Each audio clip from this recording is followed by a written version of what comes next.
My name is Brian and you're watching Survival on Purpose. This video is going to be about the Schrade MA5S military folding knife. Schrade was kind enough to send this to me so I could show it to you, and it's a very interesting knife. It's definitely different than the stuff you normally see on this channel, and it's definitely a kind of a unique knife. So what I thought I'd do is just go ahead and try to do a couple of unique things with it. We'll see how that works out.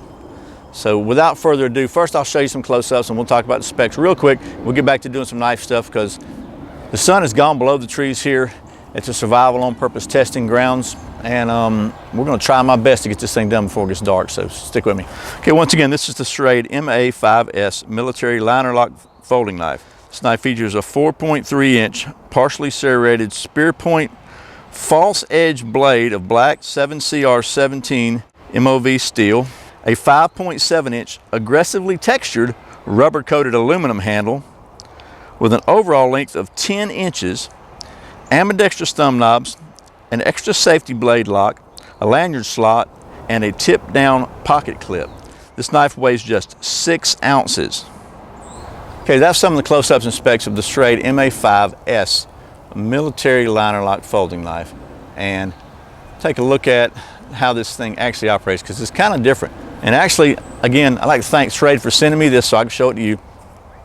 I actually asked them to send me this. I was looking in the catalog and thought, you know, I want something to do something that's different. I know everybody's tired of seeing the same old stuff, and this just looked intriguing. And on one hand, I thought it looks a little cheesy, but on the other hand, I thought, you know, let's just see. So actually, I'm pretty impressed with it, and there's a couple things, reasons why. Let me go ahead and close this thing up, see if I can show you here. This little lock here, it's called an auxiliary lock, and it's kind of weird because what it actually does, it allows you to get this thing started. If you pull it down, it'll open it up just a little bit. And really, the thumb studs, you can use the thumb studs. I'm not really good on thumb studs. This is a big stinking knife. I mean, you know, you see that handle, and it's amazingly lightweight. Everybody I've showed this to just can't believe how light it is. I mean, it's an aluminum handle, and it's over molded with this rubber, so it looks like it'd be a big heavy knife. It is just really lightweight, super lightweight. This liner lock, it's got a really smooth operation. The liner lock works. The only thing I think is maybe a little, I'm not completely understanding or sold on, is this auxiliary lock back here. Now, let me just see if I can show you. Okay, it flicks open. I don't know if you can see that. I'm kind of in the, but when I do that, this lock seems to be, it's almost like the liner lock has kind of gotten jammed. You flick it open too much. I'm trying to see what causes that. It's just got a really solid liner lock, I guess, but this lock on the back, the way it's supposed to work is, if you pull it down, it's got a little metal tab on it right there. So if you've got it open, you pull it down, it engages a little notch on the back of the blade. And what happens is that prevents it from closing. Even after you've engaged the liner, or disengaged the liner lock rather, if you got it pulled down, it doesn't allow the blade to close. So it's just a, you see, it just catches it. Just an extra little safety feature to prevent this thing from closing up on you, because to me this looks like some kind of fighting knife. You can obviously push the little lock to the front and disengage it, and it closes up just fine. I've noticed when I flick it open really hard like that, it tends to engage the lock automatically, so to speak, and it also seems to really put this liner lock in a tight situation there. So, and that may be just an adjustment on it, but I got to disengage it. So it's going to keep you from folding this thing up on your hand for sure, because it's keeping me from even figuring out how to close it, because it's brand new here.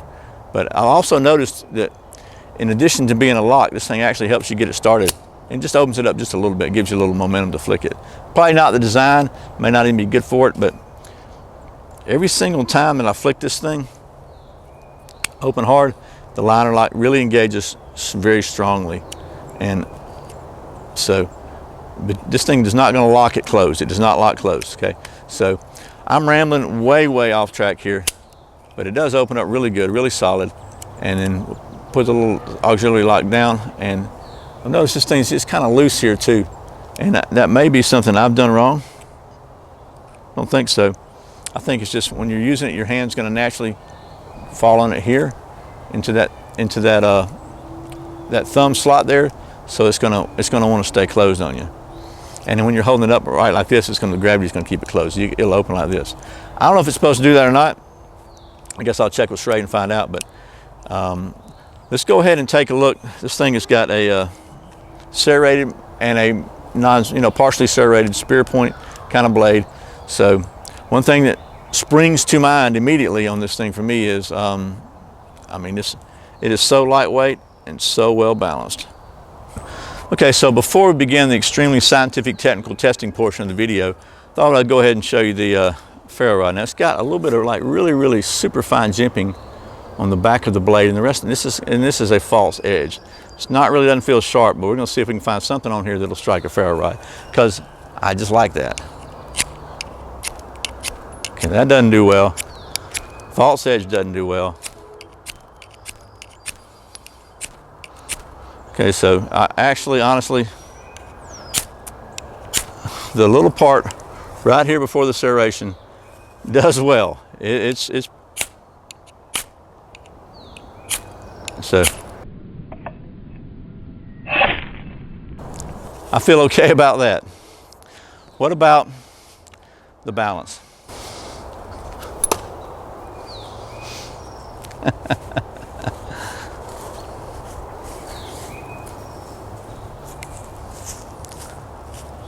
One more try. Okay, so they're pretty good. I have to say though, it's not designed to be tested in a laboratory environment like this, but it's so the impact of the testing procedure actually did kind of disengage the liner lock, but it's locked back up fine, and everything's working good. Now I've got the lock in place here, so it won't open. Push that lock forward, and it opens. It closes rather. Got it locked again. Okay, so there we go. Not a lot worse for wear. Let's see how well this thing carves and wrap this up, because it is about to be real dark. So we're going to do some silly stuff with this knife. Thought we'd try to at least carve some feathers. So let's get a piece of wood. Okay, so got a little piece of poplar here. Not my favorite feather carving material, as you know, but we're going to try with them. First, we're going to try it with the serrations, because a lot of people think serrations are useless for stuff like this. But actually, I'm going to show you that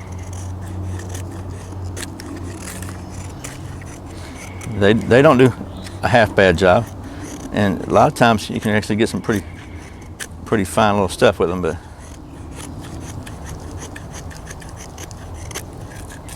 so pretty big feathers there. Those actually look more like feathers than down. Let's try it on a piece of cedar. A little harder, a little darker here too.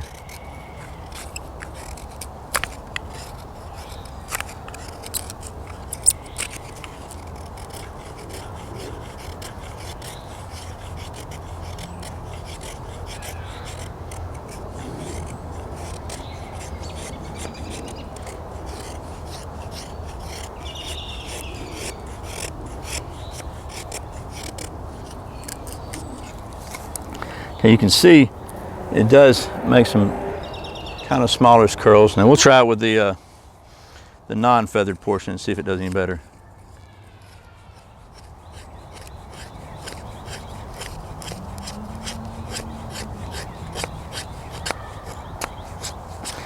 I actually like the feathered portion better, because it's been my experience that these double-edged knives, or even knives with a false double edge, they wind up with a pretty good angle, because they have to be thickest in the middle here. So they wind up with a pretty steep angle from the edge to the middle. So it's hard to get them really flat, to lay down flat to carve with. But we're gonna, gosh, I doubt if this is gonna work. We'll give it a shot.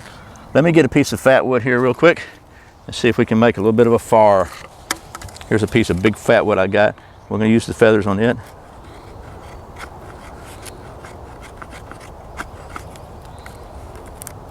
I don't think there's anything that'll scrape. We'll try to scrape on it.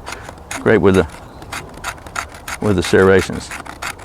See how that works. That might be a great idea.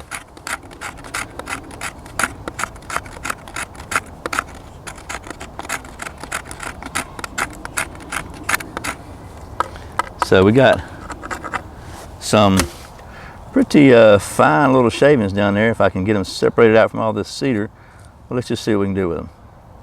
We'll try that and see. Kind of make a little semi pile. We'll take our rod, and remember, the only part I found that will strike a ferro rod is right here next to the serration. So let's just see what happens. I just knocked them all around, didn't I?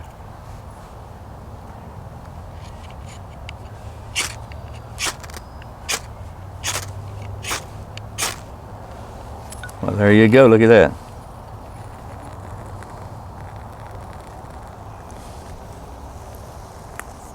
Well, if that's not silly, I don't know what is.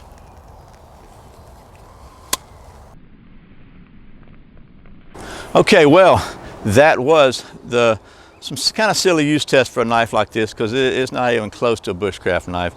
But for something that you want to carry around, and it's pretty big to be in your pocket too, to be honest with you. But I'm really, after all that testing and whopping around, it's just got the blade's got a little bit of play in it. And again, what I did is probably considered borderline abuse. This is that's not what it's designed for. I'd say mostly knife is designed for stabbing stuff, people mostly, or whatever you might want to stab. Leave it at that. But it is a kind of unique little design, and it's super lightweight and surprisingly adaptable at some of the other tasks that I used it for. So I hope this has been helpful. If you're looking for a pretty cool, unusual knife, you want to check out the MA5S. It does not start with a SH. I'm amazed. MA5S and Schrade military folder. I hope this has been helpful. As always, thanks for watching Survival on Purpose. Thanks for subscribing, for liking it, for sharing it with your friends. Thanks for clicking those Amazon links. Thanks for watching those ads. Thanks for checking out in the upper corner up here, I think, little YouTube links that come up there. I really appreciate all your support. Once again, my name's Brian. You're watching Survival on Purpose. Remember, survival's not an accident, so be prepared. See you next time.